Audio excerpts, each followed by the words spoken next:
Your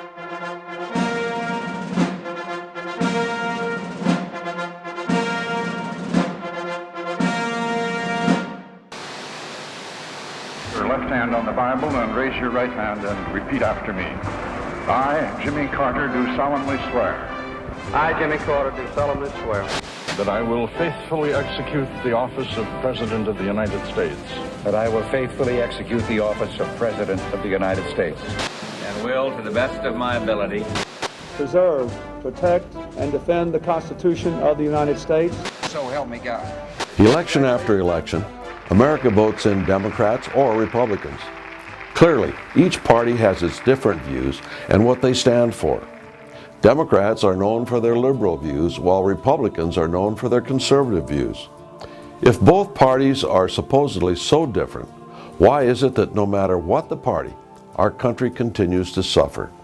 Year after year, Americans witness the ever-growing government power, never-ending wars, increasing indebtedness, and more international entanglements.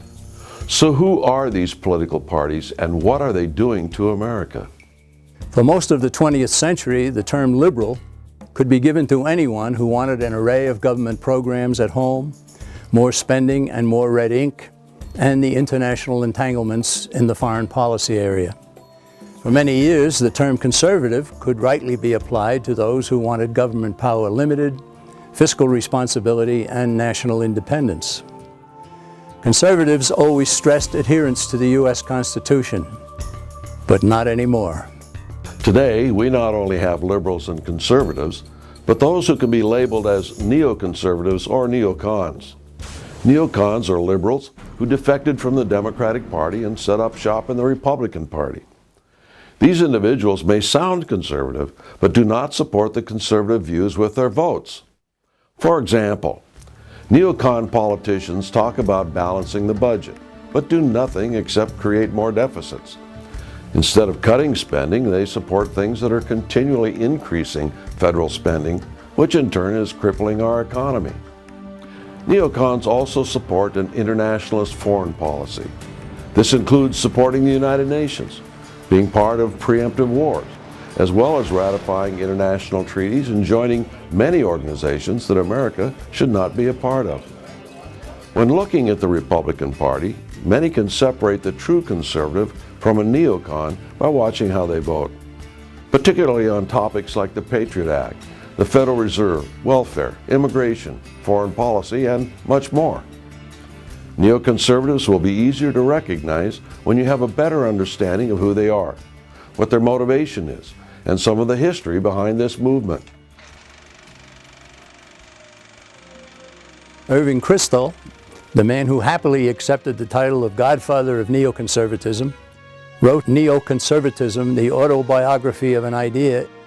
A New York City native, he stated in his book, "We accepted the New Deal in principle and had little affection for the kind of isolationism that then permeated American conservatism." Okay, let's analyze what this means. During the Great Depression of the 1930s, Franklin Roosevelt's New Deal was sold as the answer to America's problems.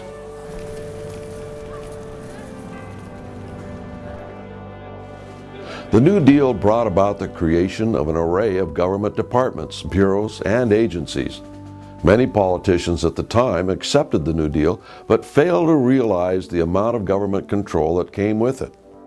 With the acceptance of a more liberal approach, it was recognized that both parties had the potential to change. In 1966, Georgetown University professor Carroll Quigley authored a 1,300-page book entitled Tragedy and Hope, A History of the World in Our Time. Quigley favored a larger national government and even wrote approvingly of a secret society whose goal was to rule the world. Toward the end of his massive book, Professor Quigley wrote that substantive differences between the Democrats and the Republicans, meaning between liberals and conservatives, should be overcome. He advocated that both parties should favor ever more government power and both should work toward the secret society's goal of a world government. Quigley claimed that it was a foolish idea to want Republicans and Democrats to offer different ideas and policies. Instead, he wrote, "The two parties should be almost identical so that the American people can throw the rascals out at any election without leading to any profound or extensive shifts in policy." Irving Kristol and other like-minded politicians agreed with Quigley. So by 1972, neoconservatism began to flourish.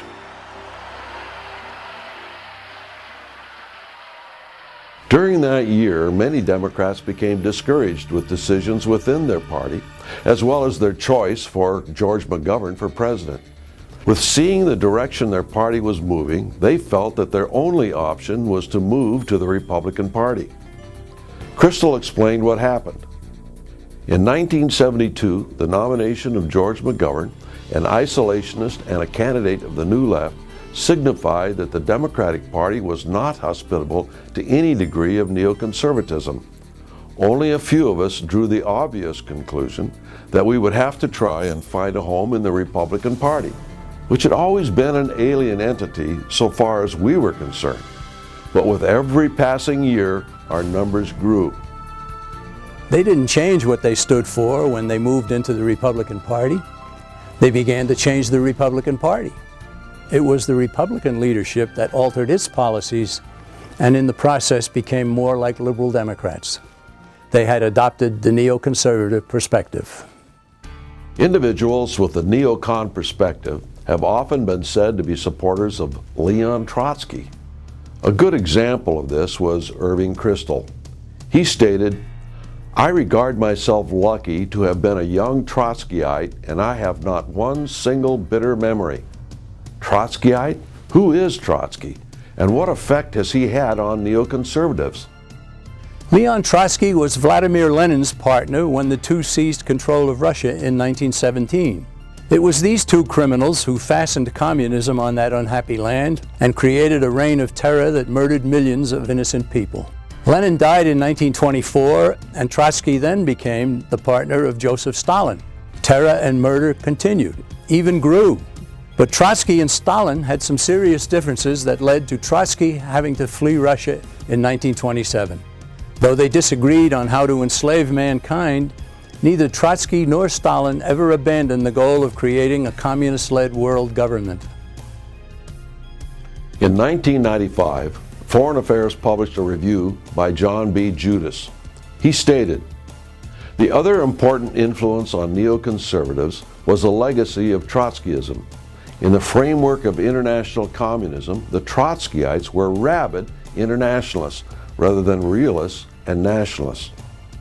As you can see, Leon Trotsky and his support for socialism have influenced those within the neoconservative movement. These individuals have become very effective in gaining control of the government a little at a time. The effectiveness of this movement has been made possible because of some very important neoconservatives within the national media. Wall Street Journal editor Robert Bartley sought out Irving Kristol to be one of the paper's regular columnists. Neoconservatism's godfather wrote in the Journal about a May 1991 conference he chaired. Kristol stated, "Most of those attending regarded themselves as conservatives first and Republicans second. By the end of the meeting, a significant reversal had occurred. They were no longer conservatives first, they were Republican neoconservatives." Out of that meeting, these once stalwart conservatives then concluded that President George H.W. Bush was the leader of the conservative wing of the GOP. But that wing wasn't truly conservative, it was neoconservative. Ever since that meeting, the neoconservative perspective has been creeping into America and our form of government. Keep in mind, neocons within the government are in favor of joining forces with the United Nations, using preemptive wars, as well as enrolling in many international treaties and organizations. George H.W. Bush proved this in 1991 when he supported the United Nations in regards to the Iraq War, better known as Desert Storm. Many do not realize that the huge military effort led by the United States was not authorized by Congress, but rather by a United Nations Security Council resolution. In the weeks leading up to the invasion, President Bush told the nation over and over again that the goal of invading Iraq included strengthening of the United Nations and building a new world order. He stated, Out of these troubled times, our fifth objective, a new world order, can emerge. And it has to do with a new world order. And that world order is only going to be enhanced if this newly activated peacekeeping function of the United Nations proves to be effective. Many within Bush's administration supported the United Nations and a new world order. This is not conservatism, this is neoconservatism. A true conservative would not go to war because of a UN resolution. They would go to war because Congress declared it. When there is a declaration of war, it should be just.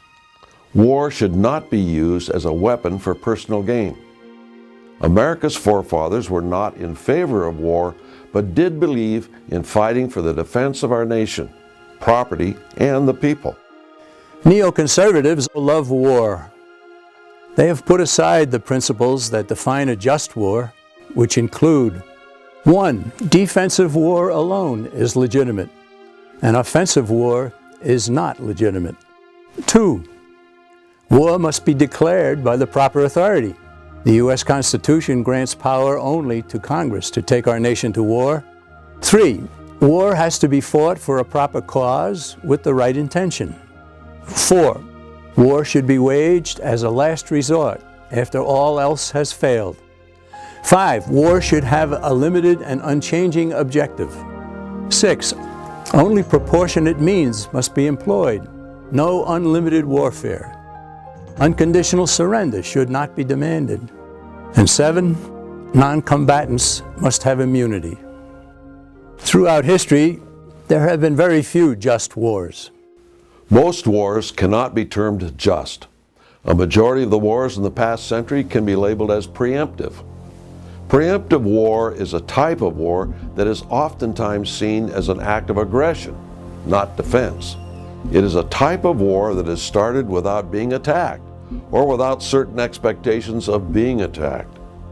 Neoconservatives have been known to use preemptive war in order to achieve their political ends, which, as George Bush has so plainly stated, is forming a new world order. Consider the invasion of Iraq in 1991. George H.W. Bush and others in his administration looked at Saddam's regime as hostile and viewed war with him as an opportunity to build a new world order. More progress towards this goal would have been accomplished if Saddam had been removed from power. Unfortunately for the neoconservatives, the UN resolution only authorized Saddam's military forces to be removed from Kuwait. Seen as a victory in America's eyes, Desert Storm was not a complete victory for President Bush and other neoconservatives. Soon after the first invasion, they were already planning a second invasion of Iraq to completely remove Saddam from power. However, they lost their opportunity to strike again when Bill Clinton won the election of 1992. Prominent neoconservatives soon returned to power when the second President Bush took office in 2001. These men started planning for another invasion of Iraq immediately. What they needed was an excuse to proceed, and the 9/11 attacks supplied it. Directly after the attacks of 9/11, Americans were grieving, as well as demanding justice. With the support of the American public, neoconservatives within the Bush administration were able to capitalize on this major national crisis. They not only moved forward with the war in Afghanistan, but also created new government regulations and agencies, such as the Patriot Act and the creation of the Department of Homeland Security. These may have seemed good at the time, but today many would disagree. The implementation of these new regulations and agencies has ultimately served to handcuff America's liberties. This idea of capitalizing on major national crises is not a new concept. In 1987, political economist Robert Higgs wrote a book entitled Crisis and Leviathan: Critical Episodes in the Growth of American Government. He pointed out that 20th century national emergencies, mainly wars, depressions, and labor disturbances, have prompted federal officials to take over previously private rights and activities. For several years, the American people have been losing personal freedoms because of the work of neoconservatives who took advantage of national emergencies. Neoconservatives not only utilize national emergencies, they support international treaties and organizations such as the United Nations, the European Union, NAFTA, even NATO, all to their benefit. International entanglements such as these create economic and political integration with other countries, all detrimental to American independence and liberty. With the help of major media outlets, the participation in these programs is becoming more widespread.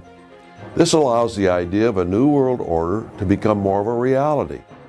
There have been many media outlets very blatant in their support of this movement.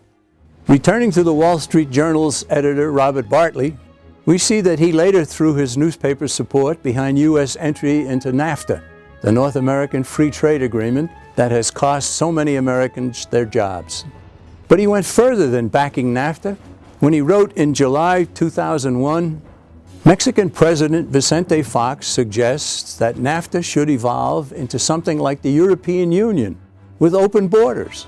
He can rest assured that there is one voice north of the Rio Grande that supports his vision, to wit, this newspaper. As far back as 2001, the neoconservative editor of the Wall Street Journal prominently expressed support for doing away with our nation's borders. He wanted to solve the immigration problem by abolishing the border with Mexico. He also wanted to have the United States, Canada, and Mexico give up their sovereignty to a North American Union, a step similar to what has occurred with nations in Europe. This is neoconservatism. The NeoConservative Perspective has been promoted in not only the Wall Street Journal, but many other notable outlets, such as Commentary, The National Interest, The Weekly Standard, National Review, Foreign Affairs, and The New York Post. In the world of television, Fox News is a leading neoconservative outlet. Some of these publications and media giants will occasionally offer an honest conservative viewpoint. However, their overall goal is to have the public agree with the neoconservative perspective for more government control and increased global integration. As the neoconservative perspective grows within the public, it grows within the government as well. Neoconservatism has lured many Republicans to support enormous financial bailouts that went to foreign as well as domestic banking interests. It has persuaded many in the GOP to back the long list of federal regulations that are making it impossible for American companies to compete. And the neoconservative persuasion has convinced many to seek seemingly endless wars. So what should the policy of the U.S. government be? America's policy should be what our forefathers originally intended. It is really quite simple. As stated in the Declaration of Independence, our rights come from our Creator, and the role of government is to safeguard those rights. Our Constitution was created to limit government power so that Americans could have commerce with all and entanglements with none. Many true conservatives have a very good understanding of this and are aware of the dangers of neoconservatism. Texas Congressman Ron Paul has regularly been critical of neoconservatives. He has stated, "Neoconservatism is not the philosophy of free markets and a wise foreign policy. Instead, it represents big government welfare at home and a program for using our military might to spread their version of American values throughout the world."